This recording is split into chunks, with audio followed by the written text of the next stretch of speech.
In late 2009, my husband, 18-year-old month boy, and I moved out of the most haunted house we've ever lived in, to a rural part of northern New Jersey. Behind us was a wooden area of a skate park.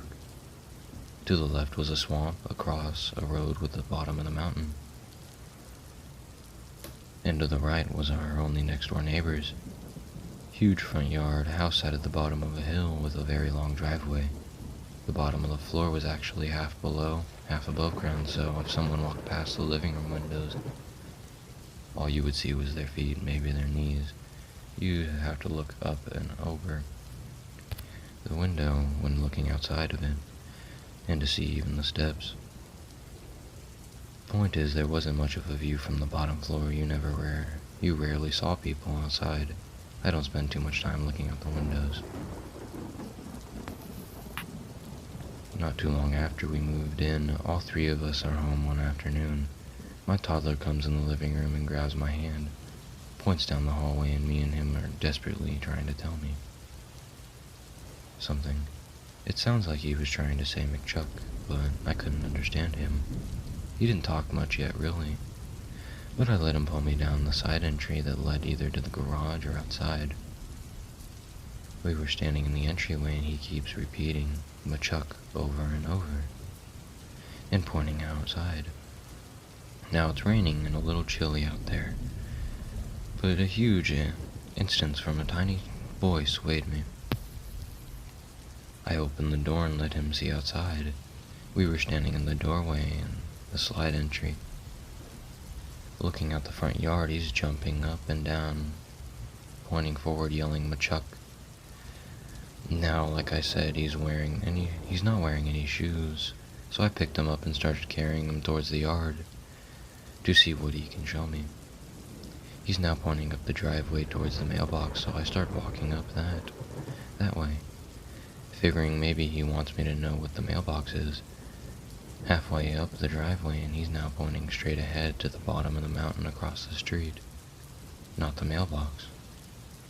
And he's flailing around in my arms, so I put him down before he can hurt himself. The ground was wet. He still only had socks on, but he doesn't care. He had my hand again and pulling me up the driveway, and when I was back up the road, I picked him up again and told him we could not go out in the street. There's nothing really across the street except for the bottom of the small hill, covered in a very small trees, herbs, and ivy and stuff. There's definitely nobody there. I'm literally streets width across from it. But this kid is bouncing so hard up and down in my arms now. I'm getting determined to figure out what the hell a McChuck is. We walk to the other side of the road and stand there looking at basically a bunch of shrubbery, and now he's clapping his hands and pointing and smiling at whatever he thinks he sees. I ask him, "What are you saying? Mice?" He shakes his head, "No." "Might?" I say. Shakes his head, "No. McChuck." "Is it an animal?" "No, McChuck." "Is it a person?" "Yes." Smiling now. "McChuck," he says. "Is it a man?" "Yes, man. McChuck." Pointing at the road, he said, "Man, I guess." "He is right there." "Yes." Smiling and clapping because his dumbass mom is finally realizing and getting it through her head. "Are you saying Mike?" "Yes, McChuck, McChuck." And I went back down into the house quickly. So I have an uncle named Mike, but never had mentioned him to my son. I hadn't really had an occasion to mention him. My hubby had a friend named Mike, but he lived pretty far away and didn't see him much. So the daughter didn't know him yet either. Nobody in my son's close circle of friends and family had the name Mike. I had no idea where he came up with the name. He didn't really watch much television at that point, and I was aware of everything he watched. There was nobody on Mickey Mouse Club called Mike. There was no reason for him to have heard that name yet. Enough to know. We didn't really think about this till 2 months later. I was walking around my living room eating a handful of mixed nuts. My toddler, now 2, speaking much better. He asked me to throw some nuts out the window. I thought this was weird and asked him why I would throw food out the window. He says the guy's hungry. Totally frozen. What guy? The guy outside the window. I didn't see anybody out there. I asked him, "You see a guy outside right now?" Smiling, he said, "You," spilling sillily, pointing out the window. "That guy, he's hungry. He needs nuts." Well, there's clearly no one out there, but I wanted to show him that we were charitable, so I threw some handful of nuts out the window, which I'm sure made some squirrels happy later. Every couple of weeks for several months, the guy made an appearance to my toddler, always outside the windows, almost always in the front yard or the driveway. Since he never said the guy came inside, we didn't worry about it. Sometimes it was the guy, sometimes it was the man, and it spooked a friend or two sometimes. But the super skeptic of my husband convinced everyone that it was imaginary, even me and my friends. The visits got fewer and further between after the periods of 6 months altogether. We forgot all about it. By the time we were entering preschool, he is 4 years old, and we hadn't thought about it in years. In the meantime, I had a baby girl in early 2013. She'd just been over 2 years old. I was looking around that time, and she said, and got into the car to pick my son up from preschool. As I'm getting into the driver's seat, she asked me from the car seat, "Is that man coming with us?" "That's weird," I asked. "No, what man?" She says, "The man in the driveway. He's right there," pointing out the window. Total chills. I have a flashback about my son's imaginary friend, the guy. There's no way she could have even known about that. My son had forgotten all about it at least a year earlier. Before. She wasn't even old enough to tell things, too. It made no sense except if there was really a man spending a lot of time on the property.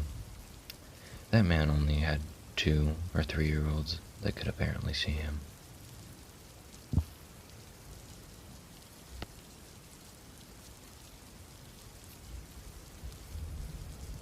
So this took place at the start of the year, maybe February. I was working as a healthcare assistant at a nursing home for paraplegics living with dementia. I'm doing the night shift, and it's about 3 a.m. in the morning, and when I go to the toilet, I suddenly hear 3 very loud bangs coming from the residence room. It sounded like somebody was banging on glass. I rushed the room, and she sat up in the bed pointing at the window saying, there was a man. Bear in mind, this woman is completely bedridden, unable to use her legs. I closed her curtains and gave her something to drink. Me and 2 other carers went to the room to lock the windows and making sure all doors were shut. Then I went outside and scrolled around the whole outside of my unit and found nobody out there. This was probably not the greatest idea, since it could have very well been an intruder or a drunk person. Very unlikely, though, as a care home is surrounded by a very tall fence. I've been having dreams of what I think may be black-eyed children all this week. He's tall, dressed in very brown, outdated clothing. His skin is very pale with a brownish tinge to it, almost though his skin is a vintage filter on. In my dreams, I'm walking around in a foggy or cloudy day. For no apparent reason, it's peaceful. But then he appears. The first time he simply watches me. The next night he simply asks me to come with him, but I refuse to.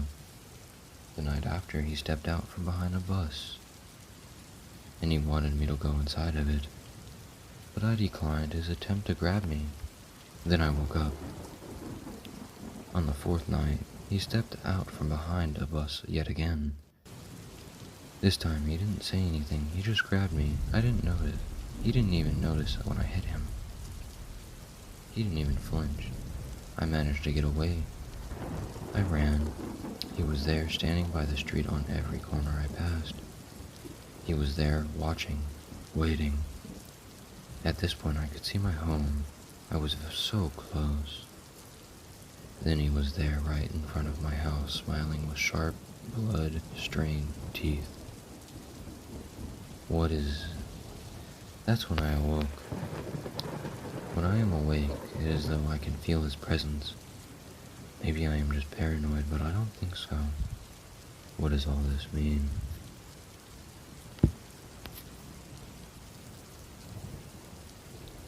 Okay, so credit goes to my friend. This story happened to his dad a while ago. He told me that he felt that he had to share it. My friend's dad was young and really wanted to buy a Mercedes. Not sure about what type, which was his dream car at the time.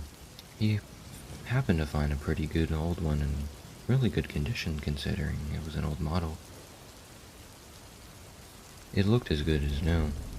The seller was a woman about the same age as my friend's dad. Call him Robert for now. They basically nailed it on the business, and my friend's dad was about to go pay.